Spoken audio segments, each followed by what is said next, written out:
going to introduce Ed Liang from Bestow Insurance. Bestow is a really cool company. I'm going to let Ed talk about it a little bit more, but if you look on the right-hand side, they're the first life insurance technology company designed to increase financial security for everyone. It's a cool website where you can essentially just go up, you can find a plan that makes sense for you. No doctor's visits needed, which is kind of the cool thing with Bestow. And they have over the last year have just grown like crazy, and we love companies like this. When I first started working with Ed, which was about a year ago when he first joined, Bestow was a pretty small organization. I think Ed was the entire finance team, if I remember. He was brought on to bring in some new folks within finance and grow the team as they grow. Well, since then they have doubled their headcount and revenue year over year. And they were just recently named one of America's best startups by Forbes. So very exciting to watch this progress and to watch you grow, Ed. And with that, let me just turn it over to you to introduce yourself, tell a little bit more about the organization, and then we'll just kind of do a quick little fireside chat and understand where you were before Workday Adaptive and where you are today. Absolutely. Thanks so much, Brad, and good afternoon, everyone. Really pleased and happy to participate in the panel and to give a little bit of background about Bestow and kind of our journey here with Adaptive and with Brad and Scott as well. So my name is Ed Liang. I am a director of FP&A at Bestow. I am getting close to my 1-year anniversary right now. I'm currently coming to you from our brand newly opened office in Austin. So not only, now that things are kind of getting back to normal, we also are slowly coming back to the office, and it's a delight to be able to interact with people in person again, and to see a lot of my colleagues and be able to interact on a regular basis. So wanted to give a little bit of background about Bestow before we get into the nitty gritty and kind of the use case where I saw Adaptive to add value to my role and kind of what we're doing for the company. So Bestow, we're a Series C funded insurtech startup. We operate in the term life insurance space right now, and in my mind, the insurance industry is a kind of a very old dinosaur industry. And many of similar type of insurtech companies are primed to try to disrupt this industry, and we have been doing so over the last several years. And it's been a truly exciting experience on my end to be part of the growth and the trajectory that we've been able to accomplish so far. And since we are a Series C company, we do. We were founded in 2016. We have offices. Our headquarters are in Dallas, Texas, and we also have another large office here in Austin, Texas, as well. And really, our founders, Melbourne and Jonathan, have been really focused or laser focused on growing this business and really trying to disrupt this legacy old industry. And so, as a Series C funded company now, we're at a point where we're not just having an idea. We do have a business that is growing, and we want to be able to ensure that we'll be able to scale and have the necessary infrastructure in place to really accomplish that. And really our value is that, like Brad was saying, we do offer term life insurance, but our advantage is that we don't have a lot of the hassle of having to do a medical exam. We use our technology platform and our underwriting to be able to evaluate different candidates and be able to provide certain coverages immediately. It's a no hassle, very easy process to do. And I think, customers really enjoy that process, and they appreciate being able to find out results more quickly rather than kind of the older legacy process where it could take weeks or months to get eligibility. So that's kind of the recap, or short abridged version of kind of the Bestow story and kind of where we're headed. And just happy to be here to share the finance side of it and kind of the decision making process that we went through to end up with Adaptive. Awesome, great, yeah. Thanks for that, Ed. And it, as I said, it really is fun to be a part of these fast growing organizations. Of course, we do have some folks in our user base that are well established organizations, a bit larger in size, but to be able to start with someone who's, as you said, startup series, you may have been B at the time, right? I think you're Series C now, and then just be able to take off with that revenue. It's been a lot of fun to watch. So I've got the questions here, just so everyone can kind of take a look at some of the questions we're going to ask. But what I want to do is I'm just going to stop sharing, so we're all kind of in gallery view. I just think it goes a little bit better as far as any sort of interaction from the audience. Cool. So Ed, I did want to get this kicked off, but I also wanted to introduce Scott Wolf. Scott has been instrumental in the implementation over at Bestow. So Scott will probably jump in here on some of the questions that we have. All right. Yeah, thanks, Brad. All right. So I'll fire away. So Ed, prior to implementing Workday Adaptive Planning, what did Bestow have in place? Again, you just came in May of 2021. So what did Bestow have in place then, and how were you using that? Yeah, no, definitely. Since we are a relatively young company, I'll be honest, there wasn't a ton of infrastructure. We are a startup, so we don't have a ton of systems and processes in place, which I found particularly exciting because I get to now be part of the decision-making process and really stand up a lot of those areas and really improve them. To be honest, our prior to Adaptive, we really operated in a Google environment. So we're working off of Google Sheets, Google Slides, and we didn't really have a central system in any manner to store a lot of our budgets or forecasting. We have a very old legacy GL system. It's kind of unique to the insurance industry. It's a tool called FIS EAS. I've worked at a couple of private companies as well as public companies. I had never heard of EAS prior to me joining Bestow, so I know it is probably unique to the insurance industry. It's not particularly great in terms of integrations with APIs or interfacing with other systems. So it is a bit of a challenge to get data out of the system and to have it in a usable format. So that was an issue as well. And for the most part, we were using legacy Microsoft products like Excel to really do a lot of our modeling for budgeting and for forecasting a P&L or even a balance sheet and cash flow statement. Yeah, it definitely sounds very familiar, and you'd be surprised, or maybe you wouldn't. Companies large and small have lived in the Excel world, prior to something like Workday Adaptive. So that's great, and I love the story that you're telling about the this legacy system. It was certainly something I had never heard of when you and I first started talking, and I think that's what's such a great, unique thing about Workday Adaptive is while we do have direct connects to common systems like NetSuite. Through Scott and through Mitch and some of our geniuses here at eCapital, we can kind of connect to some of these legacy systems as well and get that information out for you. So that's good. Thank you for that. So given those challenges, what were some of the important benefits or improvements that you saw after implementing Workday Adaptive? Yeah, no, absolutely. I mean, a lot of those, for me, the main thing is, I kind of have a system of truth now. And like, I have a system that I can load my budget and my forecast to that I know is reliable, that won't change. I understand the mechanics of it and the flows of it. I particularly thought Adaptive was easy to pick up.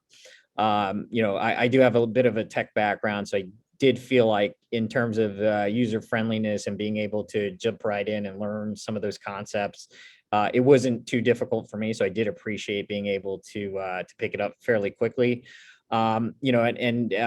Just now we have a central system here for our budgeting and forecasting. I do love the fact that I can create multiple scenarios if I need to do a scenario analysis without having to, if I was doing this all in Excel, I'd have to have multiple versions of multiple linked sheets or external sheets to ensure that I can model out the correct scenario. I don't feel like I have to do that anymore. I can kind of do it using the scenario functions in Adaptive, which is great. And we officially have like a 3-linked, financial statement in Adaptive where we can model out both the income statement, the balance sheet, and the cash flow pretty accurately, which I really am excited about. Yeah, I love that, the scenario planning. I mean, there's still an element of guessing when you're doing that, but it's a lot more accurate, I think, than just the gut, right?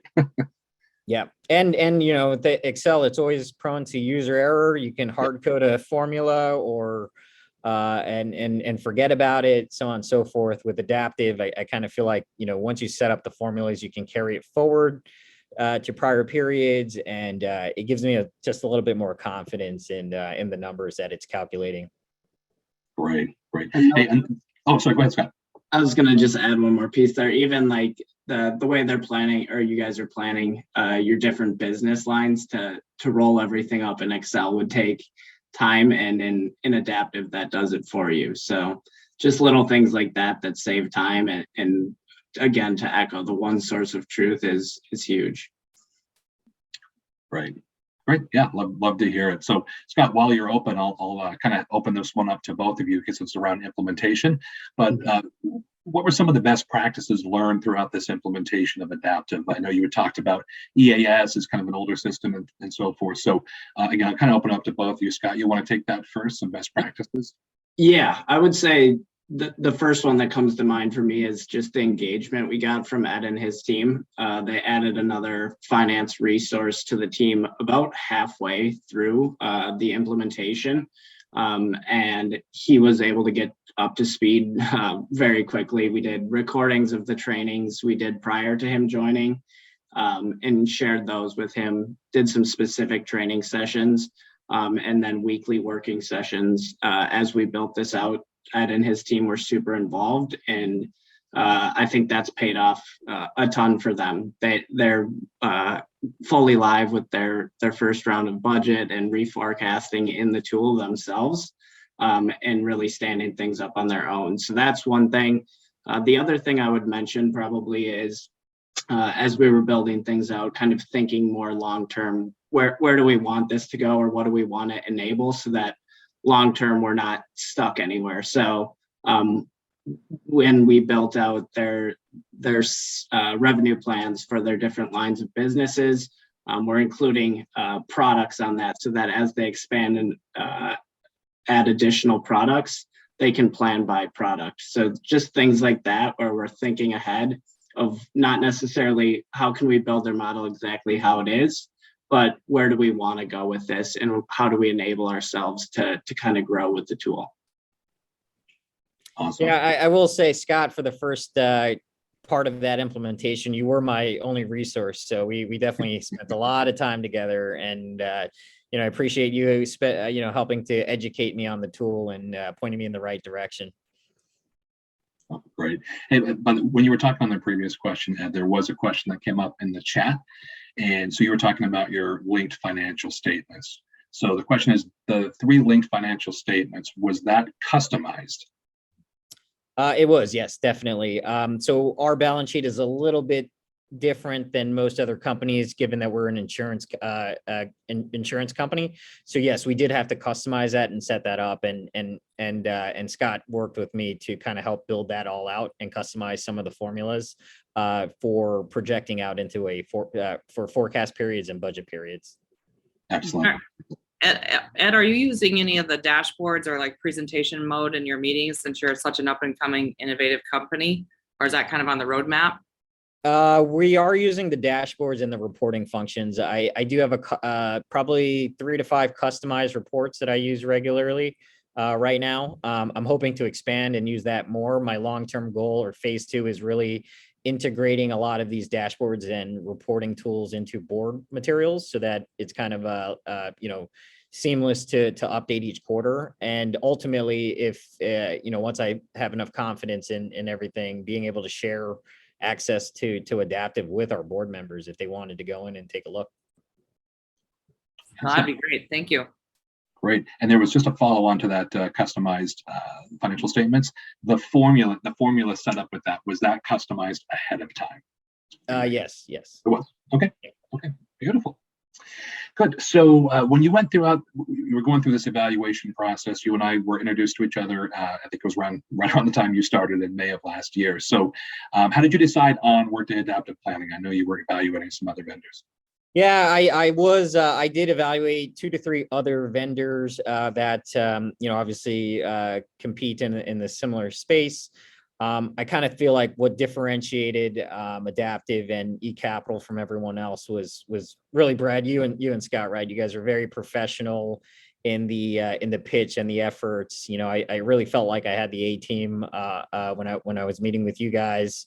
I thought when we did the demo, especially with our CFO Claire, I thought uh, being able to showcase the value and the functions really resonated with me, and I was able to immediately see the value and how I can apply that to our actual financials and systems.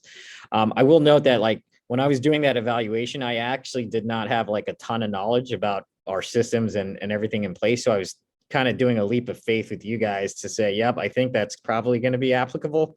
And and for the most part, it's I think we made the right assumption. So that's one thing I wanted to highlight. The other thing is that, the proposal that I received, I felt really had the right team in place, or the right size team in place. Some of the other vendors I thought were a little top heavy or a little resource heavy. And I was like, Mhm. we're not we're not $100 million, company or anything like that at this point. I don't really think we need, 5 to 10 resources to do our implementation and things like that. So that kind of, that was something that stood out for me. And really the bottom line was, you guys did a very good job of demonstrating that value to me on the investment, which is why I proposed to our founders and our CFO to go with you guys. Awesome. Bringing in the bus, we used to call it, right? So there's 12 people from the vendor that show up to 1 or 2 people at the prospect. So, and you mentioned the demonstration as well, and I just have to give a shout out. I don't know if she's on, but Husai Garwal, she does our demos. Our customers that are on the call, you probably have dealt with her early in the process. And for those of you who haven't, just want to give a shout out. Husai is just terrific at what she does, and really takes the time to understand your business and show the value. I've never seen Husai just give a generalized demonstration. She really takes time to understand the business. So I agree with you. I think that's a differentiator. Appreciate that. So now that it's up and running, which is exciting, what is one or two of your favorite features of Workday Adaptive Planning? Yeah, like Scott was saying a little bit earlier. So a lot of it was for us, at least, it was navigating the unknown. Like we know we're going to be operating in these new spaces, new products, we're going to have new departments. We're going to have things that haven't been created or onboarded as of yet, but are definitely on our roadmap. And so I was able to set up that kind of infrastructure around the way I would want to look at financials from a business line perspective, which is important, a product perspective, for our sales and revenue forecasting. But then on the OpEx side of the house, really being able to drill into department level information as well as vendor information. So if you recall, prior to Adaptive, I really didn't have a way to consolidate and pinpoint or find data very quickly and easily, especially at this level of granularity and intersection, looking at department or vendor information, looking at business line and product information. So really having that infrastructure now set up and implemented with Adaptive has been definitely a benefit as I'm reviewing our financials and looking at our numbers. Awesome. Yeah, there's again, it's we've talked to other organizations that have just been juggling 30, 40, up to 60 different spreadsheets, consolidating them, prone to human error, as you've said before. So that certainly is an area of improvement that most people have seen with something like Workday. Good. All right. Really, so that just we're just about at the end of our chat here. So given your experience so far with Workday Adaptive Planning, I think you'd be considered in phase 1, right? So what would you like to do in the future with the tool?